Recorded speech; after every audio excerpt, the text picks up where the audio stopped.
ചരിത്രപരമായി നോക്കുമ്പോൾ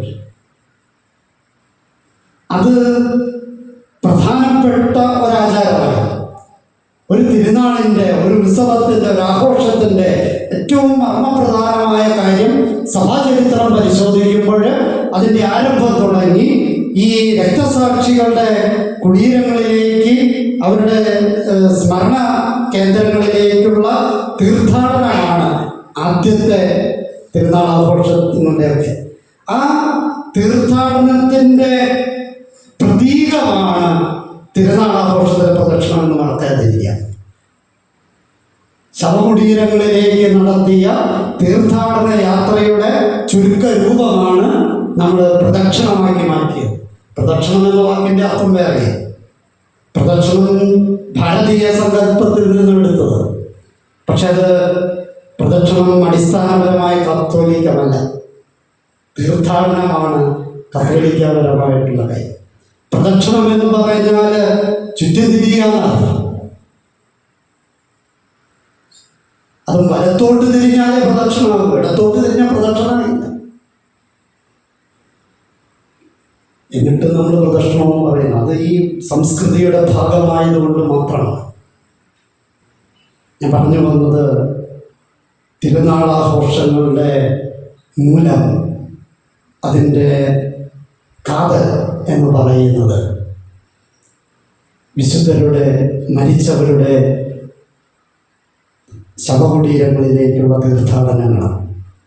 അതിനെ അല്പം നമ്മൾ ഈ സംസ്കൃതിയുടെ ഭാഗമായി പ്രദക്ഷിണവും മറ്റു കാര്യങ്ങളും ഒക്കെ ആയിട്ട് അതൊന്ന് ചുരുക്കിയപ്പോൾ സഭ കണ്ടുപിടിച്ച അതിൻ്റെ ബദലാണ്, അതിൻ്റെ അർത്ഥം നിലനിൽക്കണമെന്ന ചൈതന്യം കാത്തു സൂക്ഷിക്കണമെന്ന സഭയുടെ നിശ്ചയദാർഢ്യമാണ് ഓരോ ഇടവകയുടെയും പ്രധാന തിരുനാളിനോടനുബന്ധിച്ച് മരിച്ചവരെ ഓർക്കണം, അവിടെ പോയി പ്രാർത്ഥിക്കണം, സിമിത്തേരി പ്രാർത്ഥിക്കണം എന്ന് പറയുന്നു.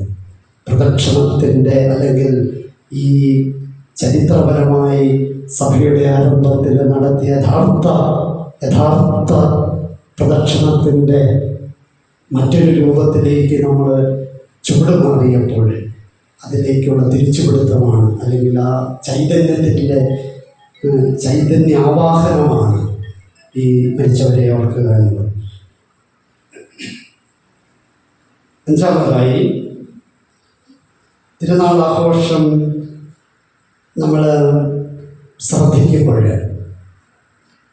ഈ ലോകത്തിൽ ഏതൊരു പാർട്ടിക്കാരായിക്കോട്ടെ, ഏതൊരു സംഘടനയായിക്കോട്ടെ, ഏതെങ്കിലും ഒരു പ്രസ്ഥാനമായിക്കോട്ടെ, ഇത് തന്നെ ഉണ്ടെങ്കിലും അവരുടെ ബന്ധത്തിൽപ്പെട്ട, അവരുമായിട്ട് പരിചയത്തിലുള്ള ആ പ്രസ്ഥാനവുമായി ബന്ധപ്പെട്ട ആരെങ്കിലും മരിച്ചിട്ടുണ്ടെങ്കിൽ അവരെ ഓർക്കാതെ ഏതെങ്കിലും ഒരു പരിപാടി ചെയ്യാറുണ്ടോ? പ്രത്യേകിച്ച് രാഷ്ട്രീയ പാർട്ടികളുടെ പൊതുസമ്മേളനങ്ങളോ വാർഷികങ്ങളോ നിങ്ങൾ ശ്രദ്ധിച്ചോ? അവരുടെ ആ ഒരു ആ വ്യക്തികളുമായിട്ട് ഒരു ബന്ധമില്ലാത്ത സ്ഥലമാണെങ്കിലും അതിൻ്റെ മുകളിലൊരു പേരെഴുതി വയ്ക്കും, ഇന്ന നഗർ. ശ്രദ്ധിച്ചിട്ടുണ്ടോ? ഇന്ന നഗർ. എന്നിട്ടാണ് അവിടെ പരിപാടി നടത്തുന്നത്. മരിച്ചവരെ ഓർക്കാതെ ഒരു രാഷ്ട്രീയ പാർട്ടിയോ ഒരു സംഘടനയോ ഒരു പ്രസ്ഥാനമോ ഒരു പൊതുപരിപാടി നടത്തുന്നില്ല എങ്കിൽ എന്തിയെ മരിച്ചവരെ ഓർക്കണം, പ്രാർത്ഥിക്കണം, അവർക്ക് വേണ്ടി കർമ്മങ്ങൾ അനുഷ്ഠിക്കണം എന്നൊക്കെ ആചാരവും അനുഷ്ഠാനവും വിശ്വാസവും പാരമ്പര്യവുമുള്ള സഭയിലെ അംഗങ്ങൾ ഒരുമിച്ച് കൂടി ഒരു ആഘോഷം നടത്തിയിട്ട് മരിച്ചവരെ ഓർക്കാതെ പോകുന്നതിനേക്കാൾ വലിയ നെറികേട് വേറെ കാര്യമുണ്ട്. അപ്പോൾ അഞ്ചാമതായി ഇതൊരു സംസ്കാരത്തിൻ്റെ ഭാഗമാണ് മരിച്ചവരെ ഓർക്കുക എന്നത്. ആറാമതായി നമ്മൾ ഈ മരിച്ചവരുടെ നമ്മുടെ ഇടവകയിൽ ഇപ്പോൾ തുടക്കായി ഉണ്ടാകുന്നുണ്ടോ, ഭാവിയിൽ ഉണ്ടാകാമായിരിക്കാം, ഉണ്ടായാൽ നല്ലത്. ഈ ജീവിച്ചിരിക്കുന്ന ആളുകൾക്ക് മാത്രമല്ല ശാപ്പാട് വെച്ച് വിളമ്പേണ്ടത്. ഇന്നലത്തെ ശാപ്പാടിൻ്റെ കണ്ടപ്പോൾ എനിക്ക് ചില തമാശകളൊക്കെ തോന്നി. ഒരു കഷ്ണം ഇറച്ചിക്ക് വേണ്ടിയിട്ട് ഇതിന് പ്രാർത്ഥന വിളിക്കുന്ന കാര്യം.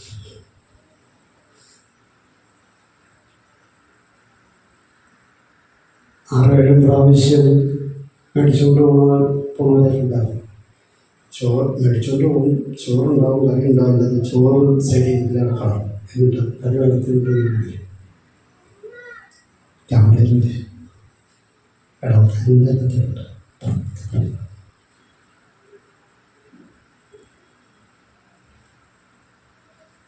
നെഹ്റുവിൻ്റെ ശരിയ ഗാന്ധിയുടെ വാക്ക് ഓർമ്മിക്കുകയാണ്. ഈ ഭൂമിയിൽ മനുഷ്യൻ്റെ അത്യാവശ്യത്തിന് അല്ല, ആവശ്യത്തിന് ഈ ഭൂമിയിൽ വിഭവങ്ങളുണ്ട്. എന്നാൽ ഈ ഭൂമിയിൽ അവൻ്റെ ആർത്തി തികയാവുന്ന വിഭവങ്ങളില്ല. മനസ്സിലായി കാണുന്നില്ല. ഏതൊരു മനുഷ്യനും അവൻ്റെ അത്യാവശ്യത്തിനുള്ളതുള്ള വിഭവങ്ങൾ ഈ ഭൂമിയിലുണ്ട്. എത്ര മനുഷ്യരുണ്ടായാലും അത്യാവശ്യത്തിന് അല്ല ഒരു പടി കൂടി കടന്ന ആവശ്യത്തിനുണ്ടാകും. പക്ഷേ അടുത്ത പടി ആർത്തി പൂർത്തീകരിക്കാൻ പറ്റിയിട്ടുണ്ടാവില്ല. ഞാൻ പറഞ്ഞു വന്നതിൻ്റെ ചുരുക്കം ഇത്രയേ ഉള്ളൂ. ഇതിനപ്പുറത്തേക്ക് ചിന്തിക്കേണ്ട സമയമായി. ഇതെൻ്റെ ശരീരമാണ്, ഇതെൻ്റെ രക്തമാണ്, നിങ്ങൾ വാങ്ങി കുടിക്കുക എന്ന് പറഞ്ഞ ക്രിസ്തുവിൻ്റെ ആന്തരിക ചൈതന്യം ഉൾക്കൊണ്ട നമ്മുടെ പൂർവികര് വെച്ച് വിളമ്പിയ ഭക്ഷണത്തിലൂടെയും വെച്ച് നീട്ടിയ സൗകര്യങ്ങളിലൂടെയും വെച്ച് നീട്ടിയ സമ്പത്തിലൂടെയും ഉണ്ടാക്കിയ ഈ ഭൂമി, ഈ കെട്ടിടം, പള്ളി, അതിൻ്റെ സംവിധാനങ്ങളിലൂടെയും ഇതെൻ്റെ ശരീരമാണ്, ഇതെൻ്റെ രക്തമാണെന്ന് പറഞ്ഞ് ഊട്ടിയിട്ടുണ്ടെങ്കിൽ, വളർത്തിയിട്ടുണ്ടെങ്കിൽ അവരെ ഓർത്ത് ഒരു പിടി അന്നം കൊടുക്കുമ്പോൾ അതിന് നമ്മൾ പറയും ചാത്തും. അവരെ ഓർത്ത് ഒരു ജീരകം കൊടുത്താൽ ഇല്ല, ഇവിടെ അയമോദമൊന്നുമില്ല, അവർക്ക് അത് കൊടുക്കുമ്പോൾ പറയും ഇത് ചാത്തമാണ്. എന്തുകൊണ്ടാണ്? ഇത് മരിച്ചവര് ഇതെൻ്റെ ശരീരമാണ്, ഇതെൻ്റെ രക്തമാണെന്ന് പറഞ്ഞ് ചോര നീരാക്കി വിയർപ്പ് ഒടിഞ്ഞ് നമുക്കൊന്നു വേണ്ടി ഉണ്ടാക്കിയതിൻ്റെ പ്രതിനന്ദിയാണ്. അപ്പോൾ തീർച്ചയായിട്ടും യേശുവിൻ്റെ കുർബാനയുടെ തുടർച്ച, മരിച്ചവരുടെ കുർബാനയുടെ വാക്കുകൾ കൃത്യമായിട്ട് മനസ്സിലാവും. മരിച്ചവർക്ക് വേണ്ടിയുള്ള കുർബാനയല്ല, മരിച്ചവർക്ക് വേണ്ടിയുള്ള കുർബാന. മരിച്ചവരുടെ കുർബാന എന്ന് വെച്ചാൽ അവർ തന്നതിൻ്റെ കുർബാന നമ്മൾ സ്വീകരിച്ചിട്ടാണ് പോകുന്നത്. ഈ തിരുനാൾ ആഘോഷത്തിൽ മരിച്ചവരുടെ കുർബാന എന്ന് വെച്ചാൽ ഇതെൻ്റെ ശരീരമാണ്, ഇതെൻ്റെ രക്തമാണെന്ന് പറഞ്ഞ് പള്ളിയും പള്ളി കെട്ടിടവും സ്ഥലങ്ങളും വസ്തുക്കളും സംവിധാനങ്ങളും ഒക്കെ നമ്മൾ സ്വീകരിച്ചപ്പോൾ മരിച്ചവരുടെ കുർബാനയെ സ്വീകരിച്ചേ. എന്നിട്ട് അവരെ ഒന്ന് ഓർക്കുമ്പോൾ, അവരെ പ്രതി ഒരു ജീരകം കൊടുക്കുമ്പോൾ, ഒരയമോദകം കൊടുക്കുമ്പോൾ, ഒരു ഉണ്ണിയപ്പം കൊടുക്കുമ്പോൾ, ഒരു നെയ്യപ്പം കൊടുക്കുമ്പോൾ അത് ചാത്തമായി മാറും. ഇത് നമ്മളൊന്ന് ചാത്തല്ല എന്നുള്ളത്. കാരണം അത്രയും പറയാനുള്ള ബലം എനിക്കായിട്ടില്ല. ഞാൻ 2 മാസത്തിലേ ഉള്ളൂ. മരിച്ചവർക്ക് വേണ്ടി കുർബാന ചെല്ലണമെന്ന് ഞാൻ മസിൽ പിടിച്ചു. ചാത്തത്തിലേക്ക് മസിൽ പിടിക്കാൻ മാത്രമുള്ള വളർച്ച എനിക്കായിട്ടില്ല. കൊച്ചല്ലേ, 3 മാസം പ്രായമല്ലേ ഉള്ളൂ. അതിലേക്ക് വളരണം. ഇന്നലെ കഴിച്ചവരെ വെള്ളടിക്കാർക്കും തെരുവച്ചിക്കാർക്കും ഒക്കെ വെള്ളം പ്രശ്നങ്ങളൊന്നുമല്ല ചെയ്യട്ടെ. പിന്നെ വായന ആവശ്യമാണ്. 6ാമതായി ഇടവക എന്ന് വെച്ചാൽ എന്താ? വേണ്ട സഭയെന്താ? സഭയെന്ന് പറയുന്ന വിശ്വാസികളുടെ കൂട്ടായ്മ, ഒരു പ്രദേശത്തെ വിശ്വാസികളുടെ കൂട്ടായ്മയാണ് ഇടവക. അങ്ങനെയെങ്കിൽ മരിച്ചവര് ഈ പ്രദേശത്തെ വിശ്വാസികളായിരുന്നില്ലേ? ജീവിച്ചിരിക്കുന്നവർ മാത്രമേ ഈ പ്രദേശത്തെ വിശ്വാസികളാവുള്ളൂ. അവർ ഈ പ്രദേശത്തെ വിശ്വാസികളായിരുന്നതിന്റെ തെളിവാണ് അവർ ഈ മണ്ണിൽ കിടക്കുന്നത്. അപ്പൊ ഈ ഇടവകയുടെ ഭാഗമാണ് സെമിത്തേരി, ഒരു ഇടവകയുടെ ഭാഗമാണ് സെമിത്തേരി. അങ്ങനെയെങ്കിൽ ഈ ഇടവക ഒന്നു ചേർന്ന് തിരുനാൾ ആഘോഷിച്ചു എന്ന് പറയുമ്പോൾ മരിച്ചവരില്ലാത്ത തിരുനാൾ ആഘോഷത്തിൽ ഇടവക ഒന്നായി എന്ന് പറയാൻ പറ്റുമോ? പൂർവീകരില്ലാത്ത, അവരുടെ സാന്നിധ്യമില്ലാത്ത ഒരു തിരുനാൾ ആഘോഷത്തിൽ ഇടവക ഒന്നു ചേർന്ന് തിരുനാൾ ആഘോഷിച്ചു എന്ന് എങ്ങനെയാ പറയാൻ പറ്റുക? ഇടവകയിലെ ജീവിച്ചിരിക്കുന്നവരിൽ കുറച്ചുപേര് എന്നെ കൃത്യമായിട്ട് പറയാൻ പറ്റും. ജീവിച്ചിരിക്കുന്നവർ പോലെ എല്ലാവർക്കും മനസ്സിലാവുന്നുണ്ട്.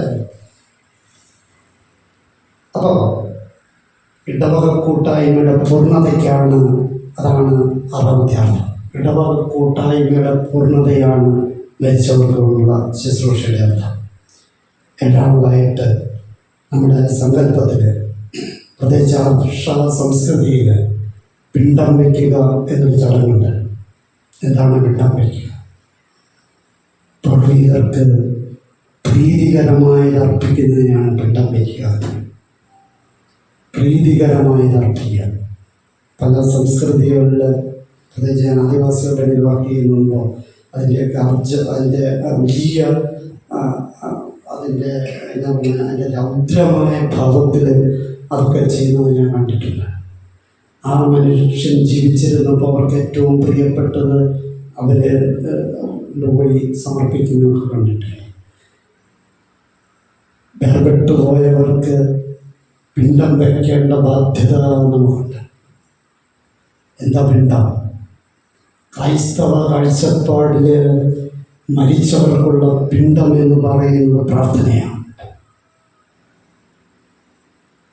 മരിച്ചവർക്ക് പിണ്ടം വെച്ചിട്ട് വേണം ഈ തിരുനാൾ ആഘോഷത്തിൻ്റെ കൊടികളാണ്.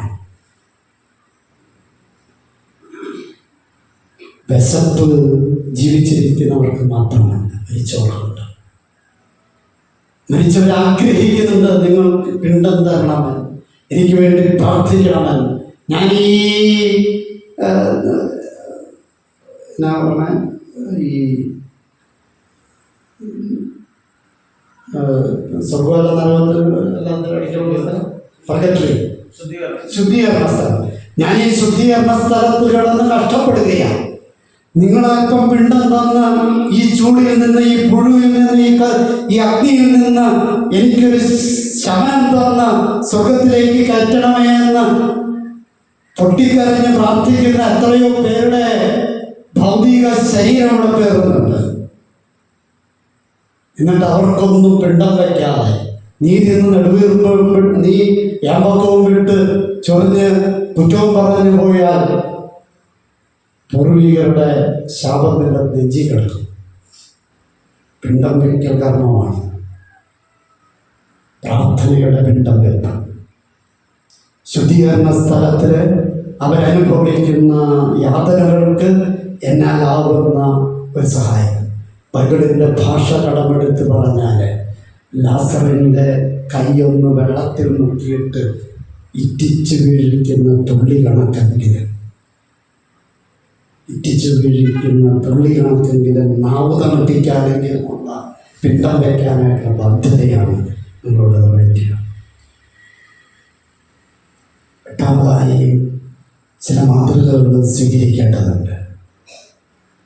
ഈ വർഷം ഞാൻ ഇതിൻ്റെ കൺവീനറായപ്പോൾ, ഞാനിതിൻ്റെ കമ്മിറ്റിക്കാരനായപ്പോൾ, ഞാനിതിൻ്റെ പ്രസിഡൻ്റായപ്പോൾ, ഞാനിതിൻ്റെ പിരിവുകാരനായപ്പോൾ, അല്ലെങ്കിൽ ഞാൻ ഏതെങ്കിലും റോൾ എടുത്തപ്പോൾ, നിങ്ങൾ ഈ എടുത്ത റോളുകളൊക്കെ പലവട്ടം എടുത്തവരവിടെ കിടന്നവർ, ഈ എടുത്ത റോളുകൾ പലതും എടുത്തവരവര്, ആ എടുത്തവര് ചെയ്ത മാതൃകയായിട്ടല്ല ഞാനിത് ചെയ്തതെങ്കിൽ അവരവിടെ നിന്ന് തെരുവറുണ്ട് അല്ലേ? അവരവിടെ നിന്ന് തെരുവറുണ്ട്. നീ അതിന് വിശദീകരണം കൊടുത്തിട്ട് വേണം പോവാൻ. നീ അതിന് വിശദീകരണം കൊടുത്തിട്ട് വേണം പോവാൻ. ഇല്ല, ഇതൊന്നുമല്ല കൂട്ടെ. പണ്ട് ഞാൻ ജീവിച്ചിരുന്നപ്പോൾ തിരുനാൾ ആഘോഷത്തിൽ കൊട പിടിച്ചത് ഞാനടാ, കൊടി പിടിച്ചത് ഞാനടാ, കരിമരുന്നൊരുക്കിയത് ഞാനടാ, പ്രദക്ഷിണം പോയപ്പോൾ വഴി വൃത്തിയാക്കിയത് ഞാൻ. അവിടെ പിരിവ് കൊടുത്തത് ഞാൻ. അതിന് പ്രസിദ്ധി അറിഞ്ഞയാൾ ഞാൻ എന്നൊക്കെ പറയുന്ന ഒരുപാട് പേര് ഇവിടെ കിടന്നുണ്ട് അല്ലേ? അവർക്ക് പറയാനുള്ളത് നമ്മൾ കേൾക്കുക കൂടി വേണ്ടേ? ഇതൊരു പുനർവായനയുടെ സമയം കൂടിയാണ്. ഈ തിരുനാളാഘോഷം നമ്മൾ നടത്തി എന്ന് അഹങ്കരിക്കുമ്പോൾ ഇവരുടെ അടുത്ത് വന്നിരുന്നിട്ട് പറയാൻ പറ്റണം, എന്തെങ്കിലും പാവപ്പെട്ട എൻ്റെ ഭാഗമുണ്ടായി, അല്ലെങ്കിൽ നിങ്ങൾ ചെയ്തതിനേക്കാൾ മെച്ചപ്പെട്ട് ഞാൻ ചെയ്തു, അതുകൂടി ചോദിക്കണം. ഒരു പക്ഷേ അവർ ചെയ്തതിനേക്കാൾ മെച്ചപ്പെട്ട് അവർ ചെയ്തിട്ടുണ്ടാവും. അവരുടെ അടുത്ത് ചെന്നിരുന്ന് പ്രാർത്ഥിക്കുമ്പോൾ അവർ പറയുന്നുണ്ടാവും, മോനെ മോളെ നന്നായി, നീ ചെയ്ത് ഞാൻ ചെയ്തതിനേക്കാൾ ബെറ്ററായിട്ട് ചെയ്തു, മറിച്ച് പറയാൻ ഇടവരാതിരിക്കട്ടെ. അപ്പോൾ ഒരു ആശയവിനിമയത്തിൻ്റെ സാഹചര്യം കൂടി. അവസാനമായി ഇതൊരു പ്രതിജ്ഞയുടെ സമയമാണ്. ഇതിൻ്റെ ഏതെങ്കിലും പാവപ്പെട്ട ഈ സമയത്ത് പറ്റിയെങ്കിൽ, ഈ തിരുനാൾ ആഘോഷത്തിൽ പറ്റിയെങ്കിൽ അടുത്ത വർഷം അതുണ്ടാകാതിരിക്കാനായിട്ടുള്ള പ്രതിജ്ഞ.